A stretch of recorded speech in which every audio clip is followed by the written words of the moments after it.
اعوذ باللہ من الشیطان الرجیم، بسم اللہ الرحمن الرحیم۔ یہ ابھی کچھ دن پہلے ہی مولانا شہنشاہ حسین نقوی نے ایک مرحوم ذاکر کا ذکر کیا تھا کہ جنہوں نے جن کے انتقال کے بعد ان کی قبر سے جو ہے وہ کچھ آوازیں جو ہیں وہ سنائی دی تھی۔ تو اس سلسلے میں وہ پورا واقعہ جو ہے وہ ہمارے ایک بھائی ہیں، انہوں نے ایک ویڈیو اپلوڈ کی کہ جو اس وقت کے جو مرحوم ذاکر حسین صاحب جو ایک مرثیہ خوان تھے، جب ان کا انتقال ہوا تو ان کے تشییع جنازہ میں جن افراد نے شرکت کی، ان میں سے یہ جو ویڈیو میں آپ کو شخص دکھائی دے رہے ہیں، جو واقعہ سنا رہے ہیں، یہ محترم چشمدید گواہ ہیں اور انہوں نے پورا واقعہ جو ہے وہ تفصیل کے ساتھ نقل کیا ہے۔ اور یہ واقعہ واقعتاً انسان کو امام حسین علیہ السلام کے عشق اور محبت کا بتاتا ہے کہ یہ عشق و محبت نہ فقط دنیا بلکہ آخرت میں بھی جو ہے وہ ہمارے لیے بہت بڑا وسیلہ ہے ہماری نجات کا۔ اور یہ واقعہ سنانے والے محترم خود چشمدید گواہ ہیں جو اس وقت موجود تھے، اور انہوں نے خود جو ہے وہ قبر سے یہ آواز جو ہے وہ سنی تھی۔ تو یہ کیونکہ بلتی ہے، گلگت بلتستان کے رہنے والے تھے وہ مرحوم، اور یہ بلتی میں سنا رہے ہیں، تو میں آپ کو اس کا تاکہ آپ تمام لوگوں کے سمجھ میں آئے، میں اس کو جو ہے وہ ترجمہ کر کے آپ کو بتاتی ہوں۔ یہ کہتے ہیں کہ مرحوم حسین جو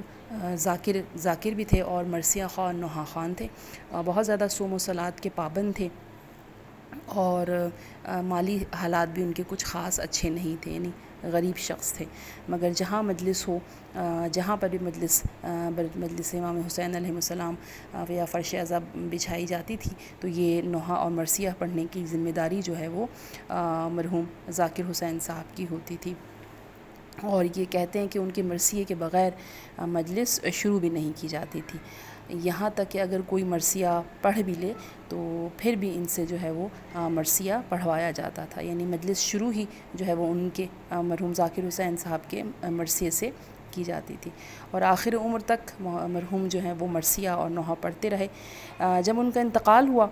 تو تلقین کے بعد، غسل و کفن کے بعد جب تشییع جنازہ ہوا اور انہیں جو ہے وہ قبرستان لے جایا جا رہا تھا، اور جب انہیں قبر میں اتارا گیا تو ہمارے یہاں ایک اصول ہے، ہمارے یہاں ایک طریقہ ہے، جب مردے کو قبر میں لٹایا جاتا ہے تو اس کے بندے کفن کھول کر جو ہے وہ تلقین پڑھی جاتی ہے، اس کے دائیں بازو پر دایاں ہاتھ اور بائیں بازو پر بایاں ہاتھ رکھ کر جو ہے وہ تلقین پڑھی جاتی ہے، اور اس تلقین میں اسے جو ہے وہ اس کے جو ہے وہ عقیدہ جو ہے وہ بیان کیا جاتا ہے۔ جب وہ یہ کہتے ہیں کہ جب یہ مرحوم کو جب قبر میں اتارا گیا تو ایک اور طریقہ، جب یہ تلقین کے بعد جو ہے وہ ہمارے یہاں دستور ہے، گلگت بلتستان میں جو ہے وہ مرثیہ بھی پڑھا جاتا ہے، تو کہتے ہیں کہ مرثیہ پڑھا گیا، اور جب مرثیہ پڑھا تو ظاہر یعنی تمام لوگ جو ہیں وہ گریہ زاری ہو جاتی ہے، شروع ہو جاتی ہے۔ تو جو مرثیہ پڑھا گیا وہ حیدر نقجن صاحب کا مرثیہ تھا، وہ پڑھا گیا۔ پھر کہتے ہیں کہ جب قبر میں جب لٹانے کے بعد مرحوم کا چہرہ جو ہے وہ بندے کفن کھول دیے جاتے ہیں، اور چہرے کو جو ہے وہ خاک سے مسح کیا جاتا ہے، تو جو شخص قبر میں اترا ہوا تھا اور یہ اعمال انجام دے رہا تھا وہ یہ کہتا ہے، اس نے یہ دیکھا اور لوگوں کو بتایا کہ جب مرثیہ پڑھا جا رہا تھا تو مرحوم کی آنکھوں سے جو ہے وہ سفید آنسو جو ہیں وہ بہہ رہے تھے، اور کیا کہتے ہیں واقعتاً ایک عجیب ہی معجزہ تھا اس وقت کہ لوگوں نے دیکھا بھی، اور جو شخص قبر میں اترا ہوا تھا اس شخص نے بھی یہ منظر دیکھا۔ پھر کہتے ہیں جب قبر کو تلقین ہو گئی اور مرثیہ ہو گیا، بندے کفن دوبارہ کر کے جو ہے وہ مرحوم کی قبر پر جو ہے وہ کیا کہتے ہیں، جب قبر کو بند کر دیا گیا اور مٹی ڈال دی گئی، اور جب قبر تیار ہو گئی تو پھر جب قبرستان سے واپسی سے پہلے بھی جو ہے وہ ایک مرتبہ گلگت بلتستان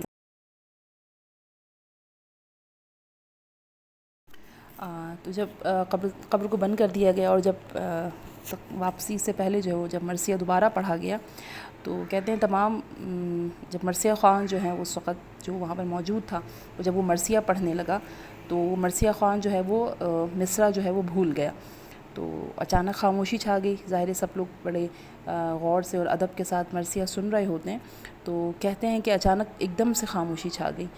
تو یہ جو چشمدید گواہ ہیں وہ کہتے ہیں، اور وہاں بہت سارے لوگ موجود تھے، کہ اچانک قبر سے جو ہے وہ مرثیے کی آواز بلند ہوئی. اور وہ جو سبحان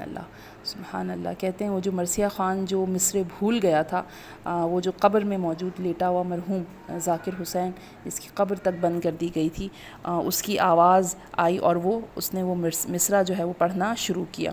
اور جو 2 مصرع وہ بھول چکا تھا، دونوں مصرع اس نے پڑھے. تو کہتے ہیں جب قبر سے یہ آواز آئی تو قبرستان میں موجود ہر شخص کی آنکھ اشک بار تھی. ہر شخص یا حسین کر رہا تھا.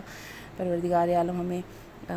زندگی میں بھی جو ہے وہ محمد و آل محمد کی محبت کے ساتھ رکھے، اور جب اس دنیا سے جائیں تو یہ ہمارا زاد راہ ہے، اور یہی ہماری کل حیات کا سرمایہ ہے. پروردگار عالم ہم سب کو جو ہے وہ قبر کے منازل میں، برزخ کے منازل میں جو ہے وہ اہل بیت کی محبت اور اہل بیت کی شفاعت سے جو ہے وہ سرفراز فرمائے. بہت شکریہ. اگر آپ کو یہ ویڈیو اور اس کا ترجمہ جو ہے وہ پسند آیا ہو تو پلیز چینل کو سبسکرائب کیجئے، لائک کیجئے، اور بیل آئیکن کو پریس کر دیجئے تاکہ آپ کو نئی آنے والی ویڈیوز کا جو ہے وہ پتہ چلتا رہے. بہت شکریہ.